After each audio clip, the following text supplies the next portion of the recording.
এখান থেকে সফর করে সেই সুদূর ফিলিস্তিন গিয়ে আমরা জিহাদ করার জন্য প্রস্তুত আছি কিনা বলেন। বিশ্ব ফতোয়া বোর্ড থেকে জিহাদের ঘোষণা দেওয়া হয়েছে এবং আজকে সেই গাজাবাসীর পক্ষ থেকে স্ট্রাইকের জন্য আহ্বান করা হয়েছে। শিক্ষা প্রতিষ্ঠান, অফিস আদালত বন্ধ রাখার আহ্বান করা হয়েছে। তারা নিরীহ আমাদের মুসলমান ভাই, তাদের এই সামান্যটুকু আহ্বানে কি আমরা সাড়া দেওয়া উচিত না আমাদের? তার অংশ হিসাবে আজকে আমাদের এই প্রোগ্রাম, ছোট্ট প্রোগ্রাম, ঈদের পরে বন্ধ না হয় যদি আমরা খোলা অবস্থায় এই কর্মসূচি ঘোষণা করতাম, এখানে লোকারণ্য হয়ে সমুদ্রে পরিণত হতো। কি বলেন?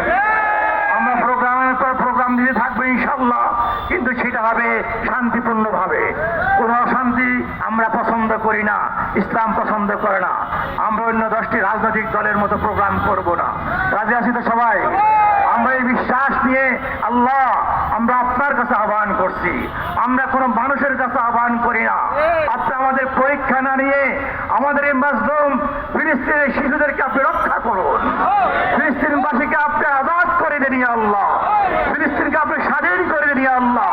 সুশৃঙ্খল মিছিল করবে ইনশাল্লাহ আমরা শান্তিপূর্ণভাবে।